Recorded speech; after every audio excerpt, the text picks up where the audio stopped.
All right, hello everyone. Welcome back to another episode of Star Wars Mark of Balance podcast. My name is Mark. This is super impromptu. I'm recording on Jen's laptop on her Blue Yeti microphone. She doesn't have any recording software, so I'm just like I'm used to being a guest. I'm not used to like hosting a podcast. I'm not even like an audio expert, and I feel like an engineer in the studio right now trying to figure out how to do this with a laptop, but we're doing it. It's working good enough.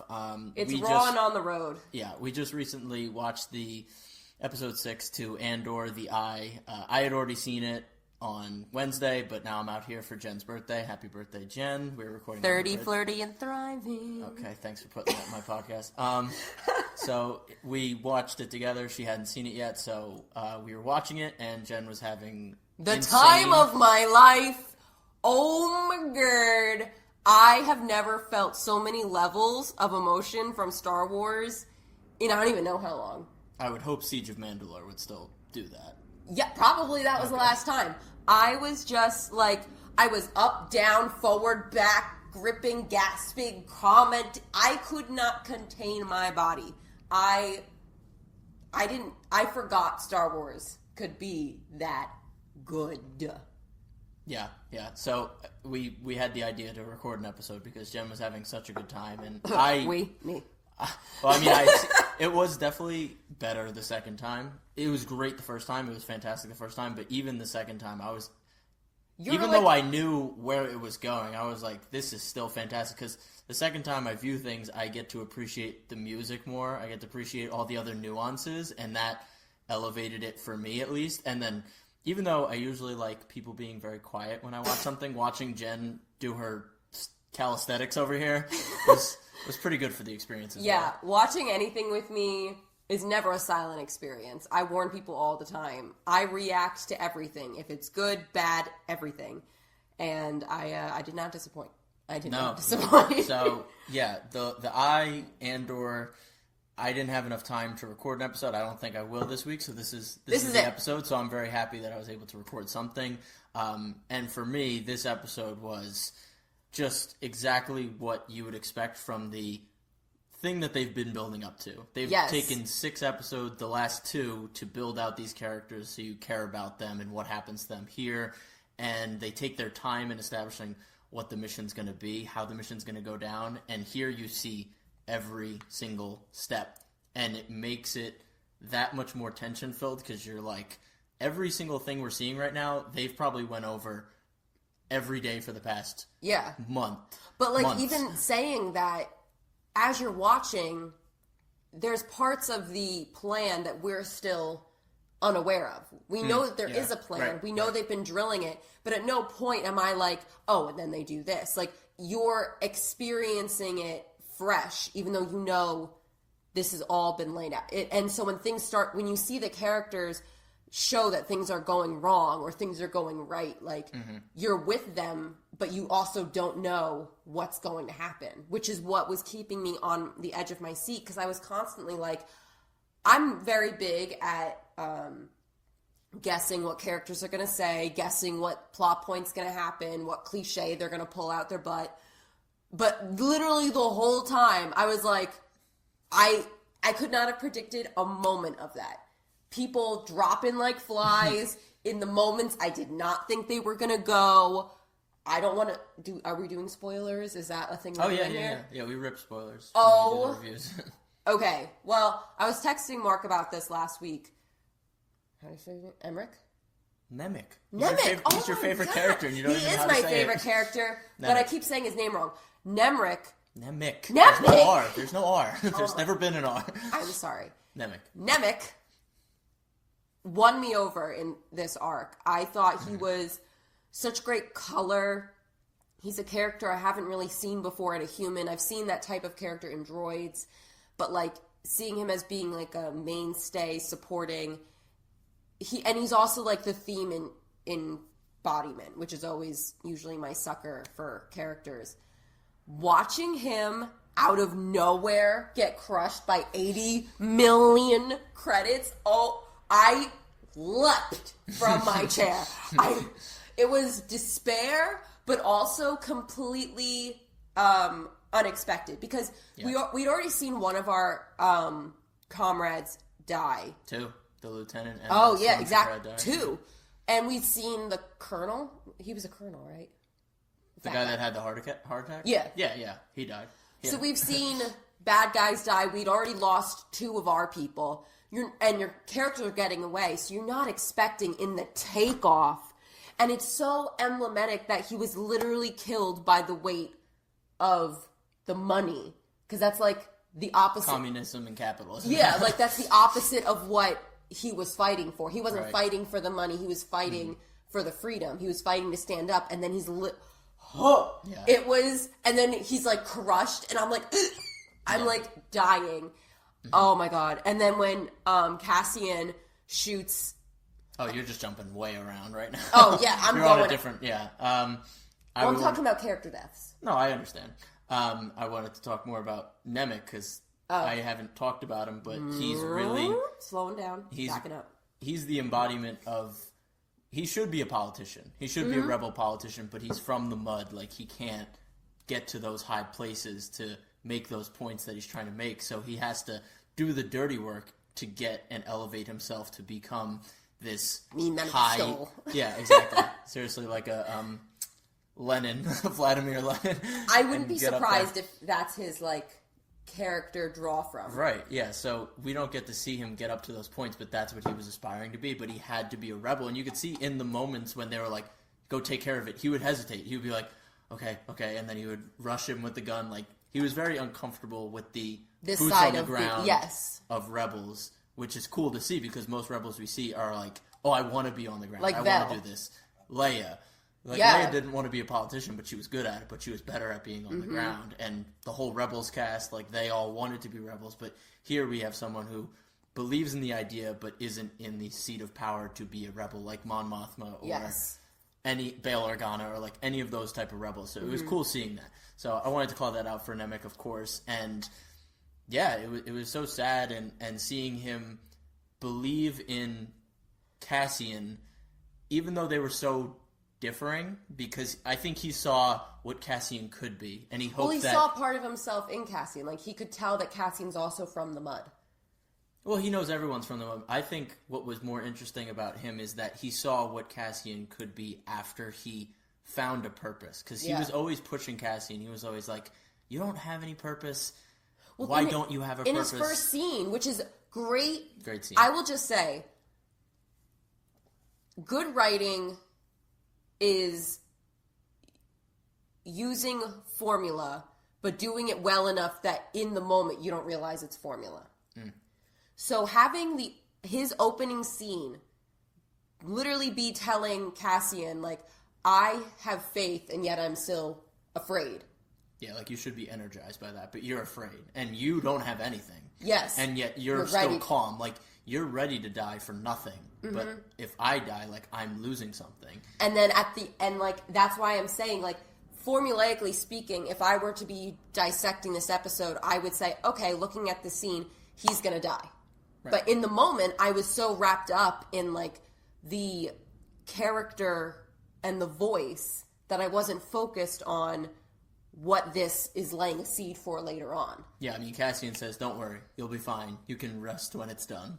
Like, Cassian basically said, you're going to be dead when this is over. Yeah. To his face. No, that opening scene was great, and I love... Cassian has just been incredible. Like, oh my even though he's stone-faced, like, when he talks, it's just absolute truth bombs. It's crisp. He's like, how can you do this? How can you do this? You're doing this for nothing. You're a mercenary. I understand why mercenaries are important. And Cassian just like... Pause. Yeah. Like, I hear you, but, like, do I look like someone that is trusting of what's going to happen? Or, like, do I look like someone that is not agreeing with you, but at the same time, I know better than to put myself out there like you? Their dynamic is great because they're probably both fighting for the same thing, but for vastly different reasons. Yeah. And I think that's why he was such a great challenge for Cassian, because ultimately we have to meet Cassian as a version of someone we will meet, but not yet there. So seeing who affects him to be the character we meet, and seeing how much this one changes him. Even, like, not in a mentor way. They're very much peers. If anything, he's actually younger in a way. Like, he plays his, like, beta to his alpha. So it's very... And, like, you finally see that culminate in the very end when he takes his manifesto. Like, it's always been, for Cassian with him, it's always been very reserved. He's like, he doesn't want to take that leap. And it's funny because Nemec specifically chooses him. I mean, Nemec's been around all those other people. He's been around, and it looks like Skeen and him have this kind of relationship. I mean, Skeen even wants to save him in the end. Like, it seems like Nemec has these relationships with all these other people, but in the end, he trusts Cassian the most with his manifesto. Not the main girl that's been leading the mission, not Skeen, but at Cassian, which is the coolest part because Cassian is trying to hide his feelings, but Nemec sees his potential.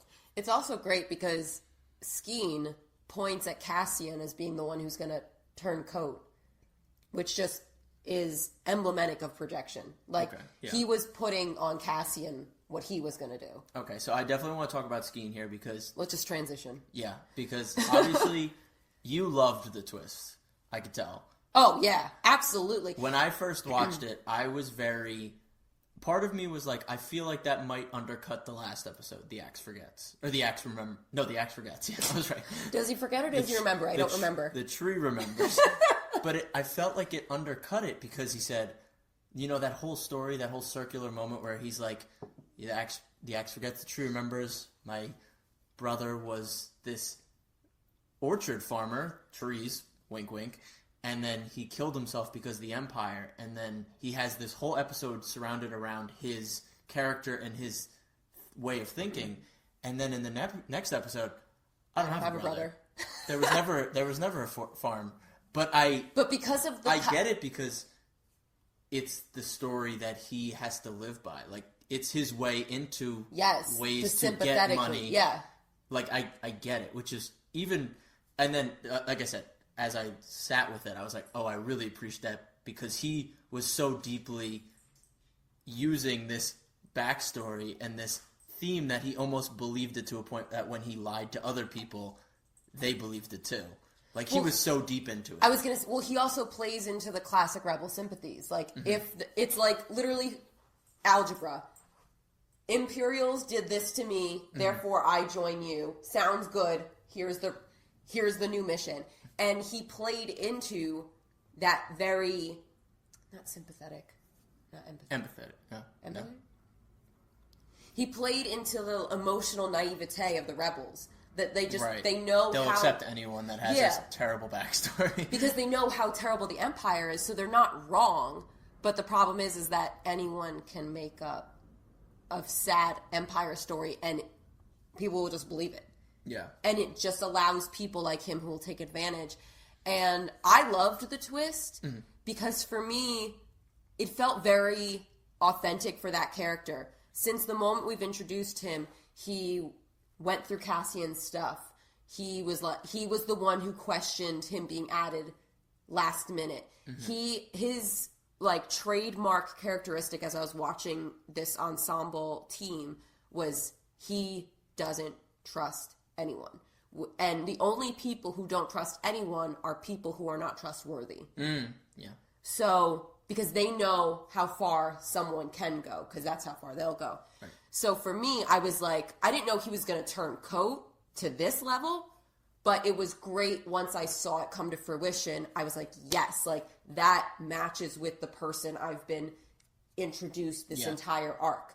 This is something he would do. I definitely like it as I sat with it. The first moment I was like, oh, it undercuts the last episode, but there were so many seeds planted. I mean, the minute, I don't think you noticed this, but the minute he walked into that vault and he took in that money, part of me went, oh, he might be tempted. Like, that's what I took away from that first shot when he walks in the vault. Well, I said specifically, I was like, why are you standing there? Let's go, go, go. Right. He was so taken back, and in that moment, you could be like, oh, he wants this money, like, for himself, and then it comes around later. It was, like, perfectly planted, and no, I definitely like it in the end, and when he said the line, I'm a rebel, it's but just it's me versus everyone. It's not me with other people against the big bad. It's me versus everyone, which I really appreciate. So I'm more interested in why you think when do you think he specifically turned coat? I think when he knew that Nemec... In this mission or in general? I think when he knew Nemec wasn't going to survive, he said, it's my time to dip. Because he actually liked Nemec. He wanted to save Nemec over the leader of the group. And he convinced Cassian to find the doctor. Yes. So I think he decided to turn coat when he knew Nemec was a goner. Because I think he was okay living with them and kind of moving through the galaxy. No, but like you said, Vel said, we're not going to risk the mission. And Skeet was the one to say, he's still alive. Mm-hmm. I'm thinking he had to separate Cassian from Vel. Because Vel is the leader. Mm-hmm. So I'm thinking, not so much that he didn't care about Nemec surviving. Oh, I think he cared. I just think he knew there was no chance at one point. I don't think he had I think he wanted to create an opportunity to take the money and run. And I think in the hull of that ship alone, he would have had to have killed Vel and Nemec in order to take the money and split it. Because he said, I can't fly it. I can't fly the freight. But I know where to go. So I think maybe his plan was to take Nemec and Cassian. Cassian as the getaway driver, Nemec and him. No, I disagree. Split it. Okay. I think he didn't want to kill Vel and Nemec. I really think he connected with Nemec.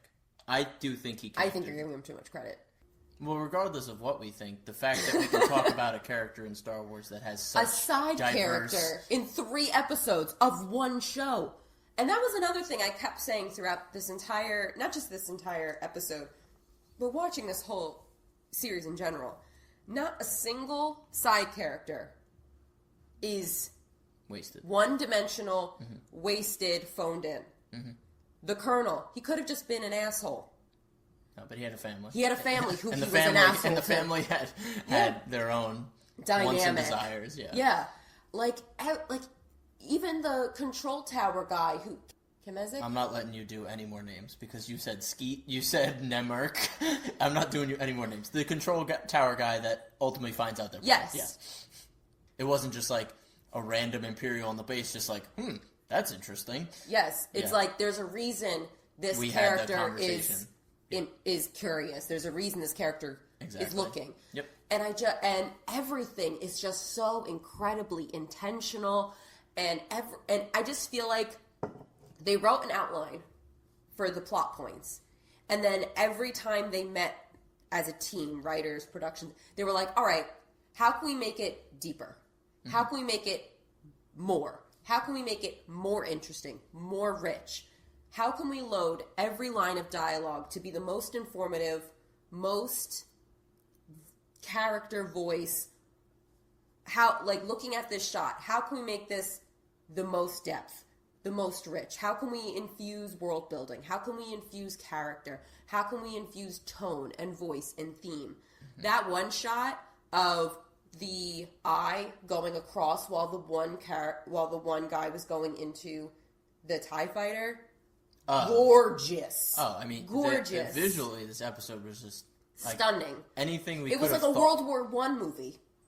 Yeah, you're giving a lot of credit to World War I. I mean, well, I'm just saying, it gives it the amount of care one would do with a World War I or World War II story. The eye was exactly up to par with what I'd hoped it would be. Yeah. They were like, copper crystals are going to fly through the sky and it's going to light up. It's going to look awesome. And I was like, okay, that could be really cool. I hope they do it well. And they blew it out of the water. I mean, yeah. You know what's scientifically interesting about the copper crystals? Copper? Kyber. Oh, they're Kyber? Never mind. Jen, the words and the names, you gotta go on the sideline. Whatever. It's literally what they used to put in the lightsabers. Yeah, of course. Kyber. Well, you just said copper. Well, if they're copper, it makes sense because I'm pretty sure you know what? It doesn't matter because it's not copper. Anyway. The visuals in this episode were unbelievable. I mean, I love the shot where the whole group is watching the eye happen, and that first shot where they're all just, even though they've probably seen it before, they're still amazed with it every year, and you get that reaction shot. And then the second one where the woman is literally crying watching it. Even though she looked older, she's probably seen it before, but every year, it's just that important to their culture. And once again, just the realism in Andor, just establishing it like, this is a lived-in culture. They've been doing this for centuries, and still, it is a sight to be seen every year. Yeah. And I don't even know what an equivalent would be for us. Something so ingrained in our culture that, like, we look up at it, and even though we've seen it every... I mean, I want to say fireworks. That's, like, an easy thing. For the 4th of July? I want to say a fireworks, but... I was going to say a Christmas tree.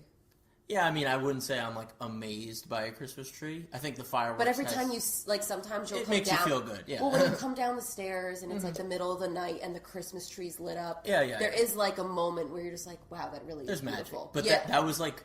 The show so far has been so, like, grounded and so brutal that you haven't had ethereal. You haven't had that mysticism. You haven't had that, like, wonder side of Star Wars. And I feel like this episode, that moment when the eye started, I was like, we're back. Not in a bad way, but I was like, well, we're back. You know what's a great parallel to, which I started calling out as the tension was building? You had the tribe on the ground doing the chanting as it was building to prepare for the eye. And then you had our team, like, loading up the freight and getting ready to go. And that entire parallel continued even as our team was using the eye in a strategic manner, and it seemed more violent, and it seemed more chaotic and dangerous. And then the people on the ground saw it in this, like, beautiful, ethereal light. So I just was like, it was great to see how the realism and the mysticism were, like... Coexisted. They coexisted. Yeah. Like, something that's so beautiful here is also something so violent. Yeah. Kind of like the Force, in a way. For sure. Yeah, no, it was fantastic, and I want to shout out the music. Like, the music... Gorgeous. The best way I could put it is, like, OG, like, Call of Duty, like, Modern Warfare 1, Modern Warfare 2, like, very tactical, but also very intense and always building on itself. Always, like, da-na-na, da-na-na, da-na-na, and then when it gets to the climax, when they're literally climbing through the eye, and there's just... Everything's blaring, great, now you got my name wrong. Nemec's like, climb, dive, and Andor's like, I don't think I can do this. But he trusts him. And the TIE fighters are going through it. Like, the music there was just fantastic. And I think the last thing I want to talk about is the end of the episode when the galaxy has just shifted by this one event. Mon Mothma in the Senate chamber, everyone leaves because this one thing happened. You go to... the antique store, and literally just this one guy reading the newspaper, galactic newspaper, is like, it's a rebel attack. That's some pretty big news, huh? It's just, and the ISB, the whole meeting, like, something terrible for them just happened, and we need everyone on the case, and it was just amazing to see the galaxy shift in that singular moment. Yeah. Can I go dark for a hot second? I'm feeling you're going to go historical. It's dark and historical, yes. Feel free to cut it out. I'm feeling Nazi invasion of Poland. No, actually not. No, okay. Feel free to cut this out if it's not in your vibe. Sure. When Mon Mothma was doing the speech in the Senate, like, you see her and she's doing her speech, and because it's so wide, you don't notice that no one's there. Right. And then all of a sudden it cuts to, like, all these ones. New York Stock Exchange? Close. Okay. Black Friday? Very close. Okay. And all of a sudden, you're seeing people talking to each other. I'm like, are they ignoring her? Like, is this like a plot against her so that no one's listening to her? That's what I thought, yeah, the first time. And then all of a sudden, you see on her face the recognition that this is abnormal. It's not her. Yeah. And then she looks at her pad, and you see that she's now taking in the information. It reminded me so much of 9/11. Yeah. Yeah. Everything just stops, and you're just like, and everything shifts. Everything changed, yeah. And people are scattering, going off.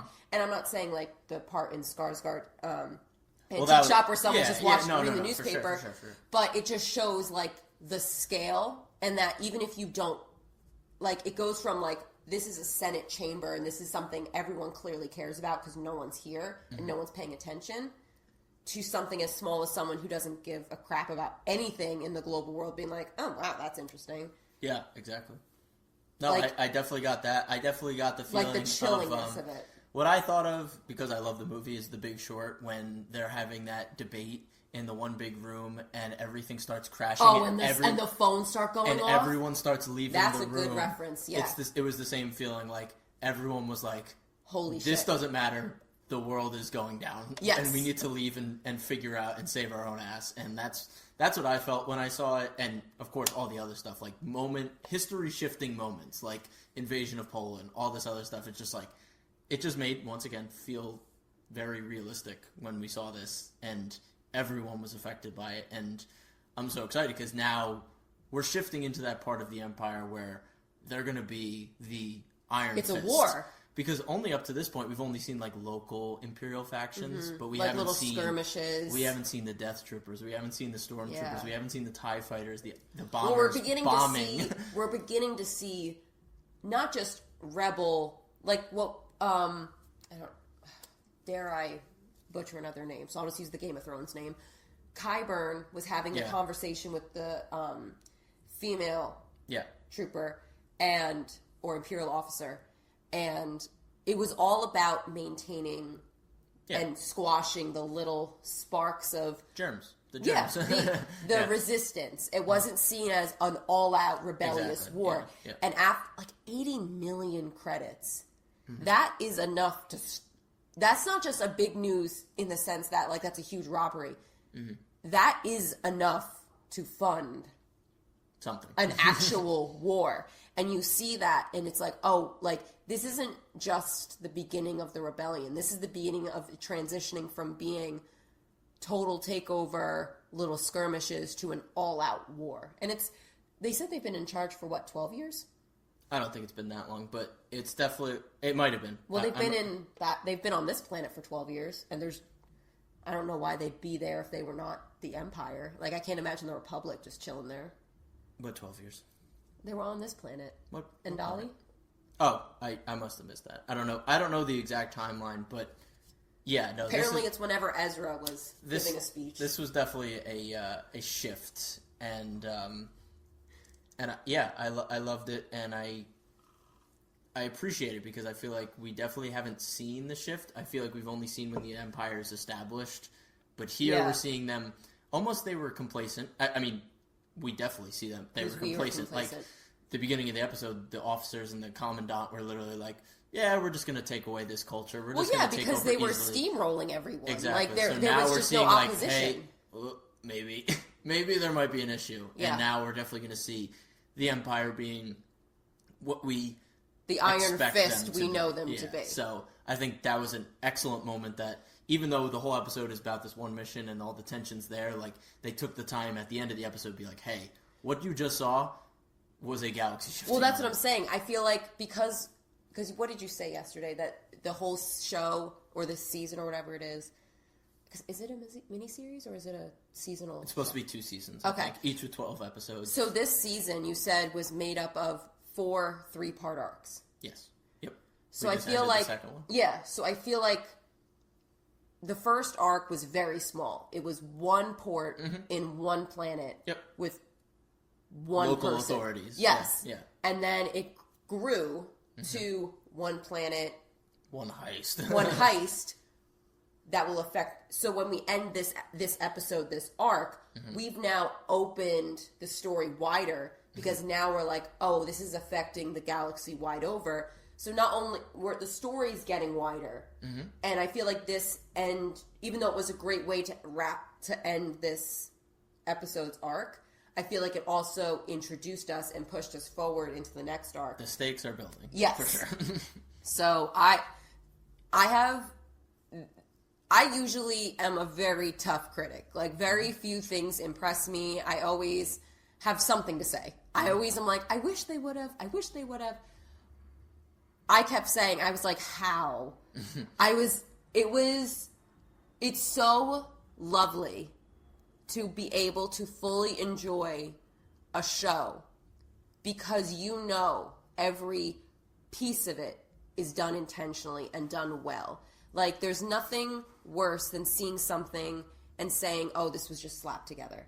Right. But seeing the care and the thoughtfulness and, like, genuinely wanting to entertain you. And I was blown away. I am I am so pleased. I literally have no notes for this show. And I think there's only a handful of shows, if that I can say that about, where I don't have anything to say. I said it 2 weeks ago when I did the episode where I said the best written show. Best written episode. You're going to have to rename it best written show. I know, every week it's going to change. No, this one actually. But I said this show was as well written and as well made as House of the Dragon that week. Mm-hmm. And I think years ago, if I said a Star Wars show was as well made as something from the Game of Thrones universe, other than Season 8 and Season 7, people would have looked at me crazy. Because that was the best written show on television. Exactly. And this show keeps proving that this is one of the best shows on TV right now airing. Yeah. I don't think that is a stretch at all at this point. No. Visually, written-wise. Genre. Sure. Because you can't compare this to, I can't. Better Call Saul. Of course they're not. completely different genres. Well, they're different. I'm saying in the ether of TV shows, fantasy fiction, it is performing at the highest level among every other show. Is it the best show on TV? No. Is it doing everything the best show on TV or the best shows on TV are doing? Yes. I think so. In their genre, yes. I think it is absolutely doing that. So, it's fantastic. I love that Star Wars can be this. And once again, I don't need Star Wars to be Rogue One, Andor all the time. No. But I expect the quality of the show, production design, writing, character, to be this level. Yes. That's what we're saying. We're not saying it all needs to be gritty, realism, dark. We're saying this level of care should be taken. Clearly not, because we love Rebels. And Rebels is not that gritty. Exactly. So we're saying this level of care should be transferred to every piece of the Star Wars galaxy. The Book of Boba Fett should have gotten this care. Obi-Wan should have gotten this care. Well, you had made a good point before we started recording, if you want to voice it now. Which one? Which one? Mm-hmm. You have so many good thoughts about... Which one? That Disney does really well with its own characters. I can't take credit for that point. I've heard it amongst my favorite Star Wars YouTubers and Twitter. Yes. I can repeat it. Yes. It's the fact that when Disney handles its own characters, the ones they've created, the Mandalorian, Grogu, and Cassian in this case, they do very well. But when they work with legacy characters, the sequel trilogy, Boba Fett, and Obi-Wan, they have a tough time. But doesn't make me hopeful for the upcoming... Ahsoka might have... But that's Dave Filoni. That's different. That's not Disney. That's Dave Filoni's baby. Exactly. So we can trust that a little more. We have some faith. At the end of the day, Disney... No matter how bad they fault overall, when they care about their characters that they created, even Jedi Fallen Order with Cal and all those people, that was all original and that was all fantastic. So I think Disney needs to realize, hey, you don't need the legacy characters to do well. I think we saw that through the sequel series, because when they tried to do both, they constantly were sacrificing one for the other. Yeah, so they can't balance it. And that's fine. The point of being creative is to create something yourself. Mm-hmm. So I think, if anything, this is a great indication that it's time, as Luke had said, as Ben had said, in their own words, let the past go. Mm-hmm. Move on. Tell your own stories, because you can do it. Clearly, you can do it. Yeah. So just let everyone else rest and let them be what they are. Mm-hmm. Let what George made be what George made. Don't try and be him. Do your own thing. And guess what? You're going to do amazing. Because you are. Pep talk for Disney. Multi-million-dollar, billion-dollar corporation. I'm giving you a pep talk. But I believe in it. Mm-hmm. I believe in a Disney Star Wars if they do their own thing. For sure. Andor was fantastic this week. I am so excited to see where it goes. Oh, yeah. I don't even know where it's going to go, but I love that we're now going to see all these characters start to clash. We're seeing the ISB agent. She's going to come into the fold with Andor. Mm-hmm. We're seeing Mon Mothma is going to come into the fold, because now she's like, hey, this rebel thing has some steam now. She believed in it, but now she's like, okay, we're actually doing stuff. So I'm excited for all these characters to clash. And I don't know, maybe a time jump's coming. I don't know. I'm very curious to see where this goes. Utmost faith. But yeah, Jen, you got to record on your birthday. Hope this was fun. I know! What a great way to spend my birthday. I am floored. I am thrilled. Yeah, so of course, thank you all for listening. Follow me at *_wars_marker balance on Instagram. And as always, stay safe, stay healthy, and may the force be with you. Peace.